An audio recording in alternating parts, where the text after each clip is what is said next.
శ్రీమాత్రే నమః. ప్రేక్షకులకి ఆ లలితాంబిక అమ్మవారి యొక్క అనుగ్రహం పరిపూర్ణంగా కలగాలని మనస్ఫూర్తిగా కోరుకుంటూ మనం ఈరోజు చెప్పుకోబోయేటువంటి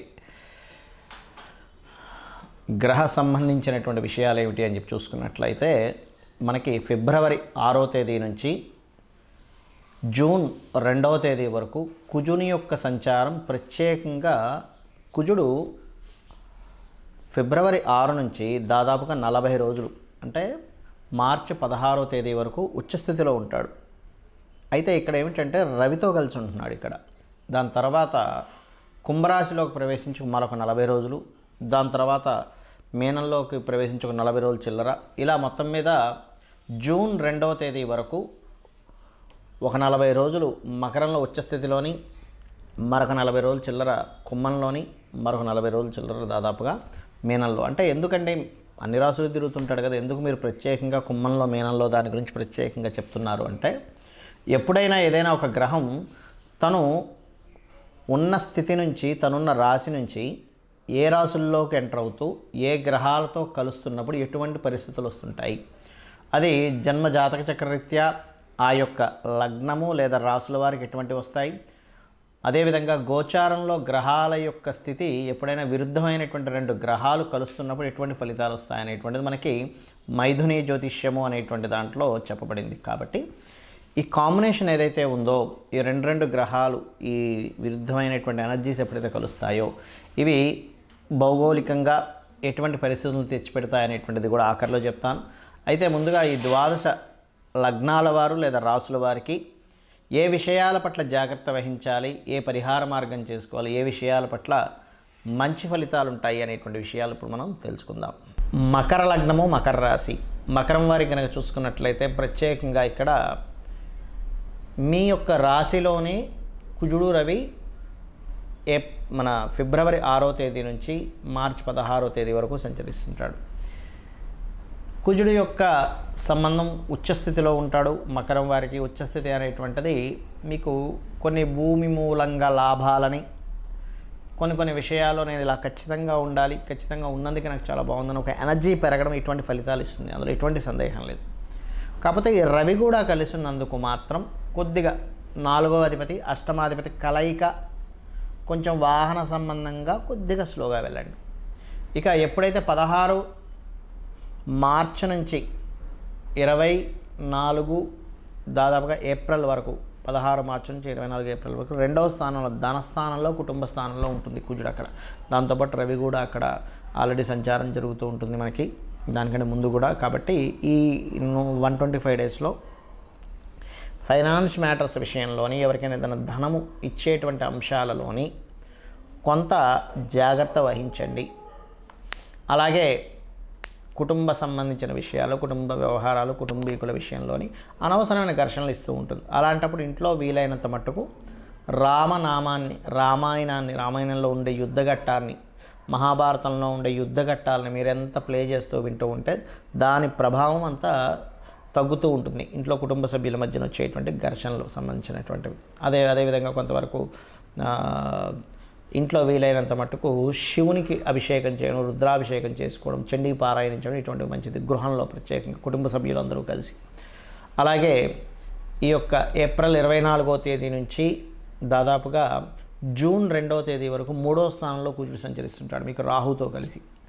మరి ఇక్కడ ఎటువంటి ఫలితాలు ఇస్తాడు అని చెప్పి చూసుకున్నట్లయితే ఇక్కడ కొంతవరకు కమ్యూనికేషన్స్ విషయంలో కొంత జాగ్రత్తగా ఉండాలి. అయితే ఈ కాంబినేషన్స్ ఎటువంటి ఈ జాగ్రత్తలు మంచిదే, కానీ మంచి కూడా చేయాలి కదా ఇక్కడ. అంటే ఇన్వెస్ట్మెంట్స్ విషయంలో జాగ్రత్తగా చూసి ఇన్వెస్ట్మెంట్ చేసినట్లయితే మీకు ఒక యోగం ఇస్తుంది ఇక్కడ గ్రహం. అంటే కుజుడు భూములకు కారకుడు కాబట్టి భూముల మీద చేసే ఇన్వెస్ట్మెంట్స్ వల్ల జాగ్రత్తగా చూసి చేసినట్లయితే, ఒకసారి మనం చూడండి ఏదో ఒక 20 లక్షలకు కొన్నారండి అప్పుడెప్పుడు ఎకరం, కానీ ఇప్పుడు 4 కోట్లే కూర్చుంది అంటూ ఉంటాం. కాబట్టి ఈ యొక్క విషయంలోని పార్ట్నర్స్ మూలంగా ఏదైనా ఒక లబ్ధి కలగడము, వివాహ ప్రయత్నాలకు సక్సెస్ఫుల్ అవ్వడం, ఈ కాంబినేషన్స్ ప్రత్యేకంగా ఎప్పటి నుంచో వివాహ ప్రయత్నాలు చేస్తున్నామంటే అవ్వట్లేదు అంటూ ఉంటారు. కానీ ఇప్పుడు కుజుడు సంచరిస్తున్న ప్రదేశాలు కానివ్వండి, గురువు ఉన్న స్థితి కానివ్వండి, ఈ గ్రహస్థితి ఏదైతే ఉందో వివాహ ప్రయత్నాలకి పార్ట్నర్స్ రావడానికి, పార్ట్నర్స్ వల్ల మీకు సపోర్ట్ కలగడానికి ఇక్కడ యోగిస్తుంది. ఇక మీరు చేయవలసిన దేవతారాధన ముఖ్యంగా లలితాంబిక అమ్మవారి యొక్క ఆరాధన, చండీ పారాయణము, నవగ్రహాల్లో కుజ రవి శని రాహు గ్రహాల దగ్గర దీపారాధన మరియు అదేవిధంగా పితృదేవత ఆరాధన చేయండి, అన్ని విధాలా బాగుంటుంది. మరి ఈ కుజ రాహు లేదా కుజ శని, కుజుడు ఎగ్జాల్టెడ్, ఈ పొజిషన్స్ వల్ల భౌగోళికంగా కలిగేటువంటి ఫలితాలు ఏమిటి? కుజుడు గనక ముఖ్యంగా మనకి ఫిబ్రవరి 6వ తేదీ నుంచి ఎప్పుడైతే రాజులకి కారకుడైన రవితో కనెక్ట్ అయ్యాడో, దీంతోపాటు సంక్రాంతి పురుషుడు అంటారు, మనం సంక్రాంతికి చెప్పుకున్నాం. ఆ సంక్రాంతి పురుషుడు యొక్క లక్షణాల్లో కూడా ఏం కనబడింది మనకు అక్కడ? రాజుల మధ్యన యుద్ధము, రాజుల మధ్యన యుద్ధ వాతావరణము. అదేవిధంగా కొన్ని చూడండి, మనం చూస్తూ ఉంటాం కొన్ని గొడవలు జరుగుతున్నాయండి లోకంలో, కొన్ని అల్లర్లు జరుగుతున్నాయి. అంటే ఏమిటి? ఎవరికి కారకుడు? కుజుడు దేనికి కారకుడు? అల్లర్లకి, గొడవలకి, అదేవిధంగా ఇట్లాంటి వాటికి కారకుడు.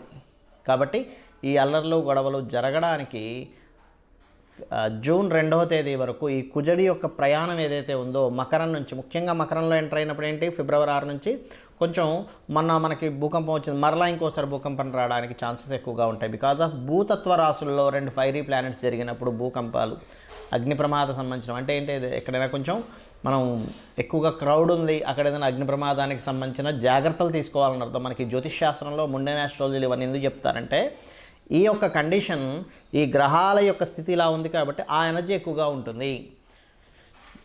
గ్రహాలు ఏవైతే 2 గ్రహాలు కలుస్తాయో ఆ ఎనర్జీ ఎక్కువగా ఫామ్ అవుతుంది యూనివర్స్లో. ఎక్కువగా ఫామ్ అయినప్పుడు ఆ ఎనర్జీతో జాగ్రత్తగా ఉండాలి. ఆ ఎనర్జీ మంచి చేస్తుంది, ఇబ్బంది ఉంటుంది.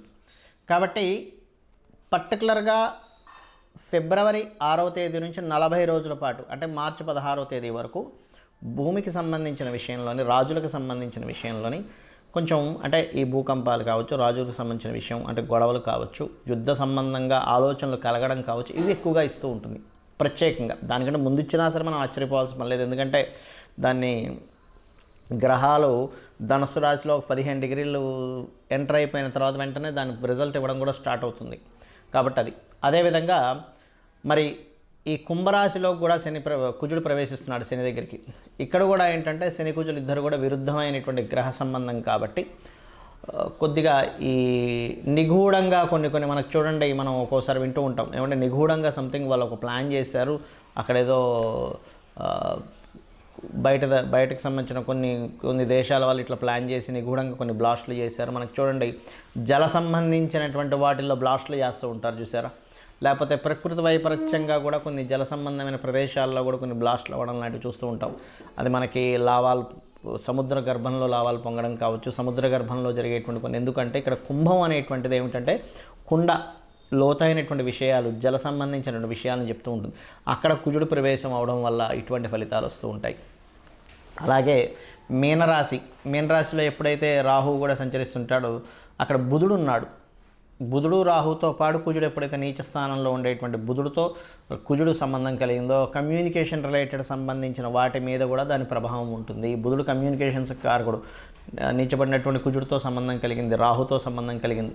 అప్పుడు ఏమవుతుంది, కమ్యూనికేషన్ రంగాల మీద వాటి మీద దాని ప్రభావం చూపిస్తుంది. ముఖ్యంగా 40 రోజులు చెప్పుకుంటున్నాం కదా, ఆఖరి 40 రోజులు ఈ యొక్క ప్రభావం అనేటువంటిది పడుతుంది. ఆ యొక్క ప్రభావం 2 జూన్ వరకు ఉంటుంది. కాబట్టి ఏమిటి, మీరందరూ కూడా ఈ కమ్యూనికేషన్ రిలేటెడ్ సంబంధించిన విషయాల్లోని, ఎక్కడికైనా క్రౌడ్ ఎక్కువగా వెళ్ళేటువంటి ప్రదేశాల్లోని, అదేవిధంగా కొన్నిసార్లు చూడండి మనకి చిన్న విషయాల వల్ల మనకి ఆరోగ్య సంబంధించిన విషయంలో మనకి మొన్న కరోనా లాంటిది ఎట్లాంటిదో అలాంటిది ఏదైనా చిన్న వైరస్ల వల్ల ఇబ్బంది రావడం, ఇట్లాంటి వాటికి ప్రభావం చూపిస్తూ ఉంటుంది ఈ కుజరాహుల యొక్క ప్రభావం. కానీ కుజశనులు ముఖ్యంగా ఏంటంటే అల్లర్లు అవ్వడానికి, గొడవలు అవ్వడానికి, రాజకీయ నాయకుల మధ్యన గొడవలకి, రాజకీయ పరంగా జరిగేటువంటి ఎలక్షన్స్లో అనేకమైనటువంటి డ్రాస్టిక్ చేంజెస్కి, కొన్ని యుద్ధ సంబంధించిన విషయాలకి, ఇట్లాంటి వాటికి దీని ప్రభావం చూపిస్తుంది. కాబట్టి అందరూ కూడా, ఎందుకంటే బయట వాతావరణం ఎలా ఉన్నా కూడా మనం సేఫ్గా ఉండాలి. కాబట్టి మీరందరికీ నేను చెప్పేది ఒకటే, చండీ పారాయణం రోజు చేయండి, చండీ రోజు వినండి, చక్కగా చండీకి సంబంధించినటువంటి మనకి ఇంట్లో ప్లే చేయండి. అలా ప్లే చేస్తూ మీ పనులు మీరు చేసుకోండి. ఆటోమేటిక్గా ఆ ఇంట్లో ఆ తరంగాలు ఎప్పుడైతే మన చుట్టూ తిరుగుతూ ఉంటాయో ఇంట్లో ఒక్కరికి కూడా ఎటువంటి హాని కలగకుండా ఉంటుంది. ఒకటి. రెండవది, అమావాస్యలు వచ్చినప్పుడు పెద్దలకి తప్పకుండా మీరు బియ్యము, కూరగాయలు, స్వయం పాకము అంటారు, దాన్ని ఇవ్వండి. వీలైనంత మటుకు గోశాలకు వెళ్ళి గోవులకి క్యారెట్లు, బెల్లం లాంటివి తినిపించండి. ఇవి కనుక చేస్తే ఏమవుతుందంటే బయట జరిగేటువంటి ఏవైతే ఈ గ్రహస్థితి వల్ల జరిగేటువంటి ప్రభావం ఏదైతుందో అది తగ్గుతుంది. ఎందుకంటే ప్రతి మనిషి చేసేటువంటి ధార్మికమైనటువంటి పని వల్ల. రెండవది, మీకు మీ జన్మజాతకంలో ఉన్నటువంటి దోషం ఏదైతే ఉందో అవి యోగంగా మారుతుంది. కాబట్టి ఇవి చేసి మీరు దేశానికి మరియు మీకు కూడా శుభాన్ని కలిగింపజేసుకుంటారని మనస్ఫూర్తిగా కోరుకుంటూ శ్రీమాత్రే నమః.